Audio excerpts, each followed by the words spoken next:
Hello! నమస్కారం madam. నమస్తే అండి. చెప్పండి. మీ డీటెయిల్స్ చెప్తారా వీలైతే? మేడం నేను ప్రశాంత్ బి.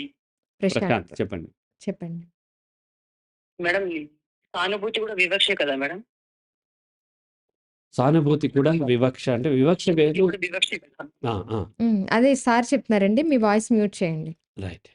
సానుభూతిని ఎగ్జాక్ట్‌గా వివక్ష అనలేము. కానీ వివక్షకు గురైన వాళ్ళ పట్ల సానుభూతి చూపించడం అంటే వివక్ష నుంచి బయటకు తెచ్చే కంటే కూడా ఎస్కేప్ అవ్వటం అవుతుంది. హ్మ్. ఆ యొక్క రైతుకి లేదంటే రైతు కూలీకి ఎన్నో తరాల నుంచి వాళ్ళు పని చేస్తున్న వాళ్ళకి రాని ఆస్తి ఈ భూస్వామికొచ్చింది. భూస్వామికి ఎక్కడి నుంచి వచ్చింది? పనే చేయలేదు. తనేం వ్యాపారం చేయలేదు. ఫ్యాక్టరీలు కట్టలేదు. తన తల్లిదండ్రులు కూడా చేయలేదు. అయినా ఎక్కడి నుంచి వచ్చిందంటే తాతల తరం నుంచి వచ్చింది. అయితే ఎవరైతే పని చేస్తున్నారో వాళ్ళ దగ్గర భూమి లేదు. ఎవరైతే పని చేయట్లేదో వాళ్ళ దగ్గర ఉంది. ఇది వివక్షే ఒక రకంగా. ఈ వివక్ష నుంచి తప్పించుకుంటానికి సానుభూతి చూపిస్తూ ఉంటారు. ఓకే. అంటే అతనికి ఈ ఎక్కువగా సోషల్ సర్వీస్ చేసేవాళ్ళు ఏం చేస్తూ ఉంటారంటే, వాళ్ళకొచ్చినటువంటి అడ్డగోలు లాభాలన్నిటిని కూడా తీసుకెళ్ళి వాళ్ళకి హెల్ప్ చేస్తూ ఉంటారు రకరకాలుగా. నేను ఇప్పుడొక అనాథాశ్రమం ఉంటది. హ్మ్. అనాథాశ్రమం ఎళ్లి వాళ్ళ పిల్లల యొక్క బర్త్‌డే అని చెప్పి తీసుకెళ్ళి వాళ్ళకి సానుభూతితోని ఆ పిల్లలందరికీ స్వీట్స్ అయి పంచిపెడుతూ ఉన్నారు. హ్మ్. ఇది సానుభూతి కింద వాళ్ళు చాలా సెలబ్రేట్ చేసుకుంటారు. దాని ఫోటోలు తీసి ఫేస్‌బుక్‌లో వాటిలో పెట్టుకుంటూ ఉంటారు. కానీ నిజానికి నీ కూతురు బర్త్‌డే అప్పుడు తీసుకెళ్ళి, లేదా నీ కొడుకు బర్త్‌డే అప్పుడు తీసుకెళ్ళి, ఆ యొక్క అనాథాశ్రమంలో వాళ్ళకివ్వటం అనేది, వాళ్ళలో ఏ విధమైన ఆలోచనను పెంచుతుందో చూడండి. హ్మ్.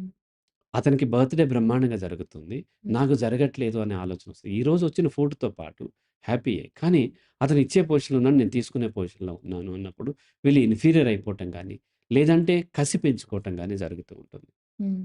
అలా కాకుండా బర్త్‌డేకి సంబంధం లేకుండా వాళ్ళతో పాటు కొంత సేపు గడిపి లేకపోతే ఇంకో రకంగా అనాథాశ్రమానికో, లేకపోతే నీ చుట్టూ ఉన్న వాళ్ళకో, వాళ్ళు సెల్ఫ్ సఫిషియంట్ అయ్యేలాగా తయారు చేస్తుంటారు. అందుకని కొంతమంది ఏం చేస్తారంటే, వాళ్ళకున్న ఆస్తుల్ని ట్రస్ట్‌లకి రాసేస్తూ ఉంటారు. అది సానుభూతితో అవును. కాదు. వాళ్ళని ఇండిపెండెంట్ చేయటం కోసం. హ్మ్. చాలామంది పిల్లలకిచ్చి పిల్లల ద్వారా డొనేట్ చేపిస్తూ ఉంటారు. హ్మ్. ఇప్పుడు అక్కడ ఎవరో బెగ్గర్ ఉంటాడు చిన్న పిల్లోడు. పిల్లోడికి ఒక రూ. 20 ఇచ్చి, "ఎళ్లి అతనికి డొనేట్ చేయి నాన్న" అని చెప్తారు. అతనికి సానుభూతి డెవలప్ అవుతుంది. ఓకే. ఇతనికి డబ్బులు లేవు కదా! ఇతనికి డబ్బులిచ్చి చేయటం ఏంటి? నువ్వు చేస్తే చెయి.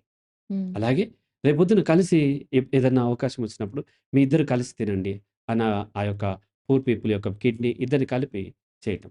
ఇప్పుడు ఏదన్నా మ్యారేజ్‌కెళ్ళినట్లయితే ఫంక్షన్‌లెళ్తే నా కిడ్స్ ఏం చేస్తారంటే, అక్కడ మ్యారేజ్ అయిపోయిన తర్వాత అక్కడ ఫుడ్ తింటారు కదా! తిన్న తర్వాత ప్లేట్లు, గ్లాసులు అక్కడ వదిలేస్తుంటే ఆ క్యాటరింగ్ చేసిన వాళ్ళు ఏరుతూ ఉంటారు ఆయన్ని. హ్మ్. అక్కడికెళ్ళిపోయి నా పిల్లలు వాళ్ళతో పాటు ఏరేసేసి తీసుకెళ్ళి వాళ్ళకి హెల్ప్ చేస్తూ ఉంటారు. అది సహానుభూతి. హ్మ్. మిగతా పిల్లలు ఎవరైనా ఛీ అది ముట్టుకోవద్దు అది ఇది అని చెప్పి ఎంగిలి ముట్టుకోవద్దు. వాళ్ళు ముట్టుకుంటున్నారు కదా! యాహ్! సహానుభూతి ఉన్నప్పుడు వాళ్ళతో పాటు చేస్తాం. అలాగే ఎవరన్నా రిలేటివ్స్, ఫ్రెండ్స్ వచ్చి అందరూ కలిసి తిన్నప్పుడు నా కిడ్స్ వాళ్ళు తిన్న ప్లేట్‌తో పాటు పక్కన ఉన్నటువంటి పిల్లల ప్లేట్స్ కూడా తీసుకొని ఎళ్ళిపోయి వాళ్ళు సింక్ దగ్గర తీసుకెళ్ళిపోతూ ఉంటారు. అది సహానుభూతి. హ్మ్. సో, సానుభూతి ఎగ్జాక్ట్‌గా వివక్ష అని చెప్పలేము గానీ, వివక్ష వాళ్ళు చేయకపోవచ్చు. కానీ వివక్ష నుంచి బయటకు వచ్చే మార్గం నుంచి తప్పించుకోవటానికి సానుభూతి చూపిస్తూ ఉంటారు. Okay sir.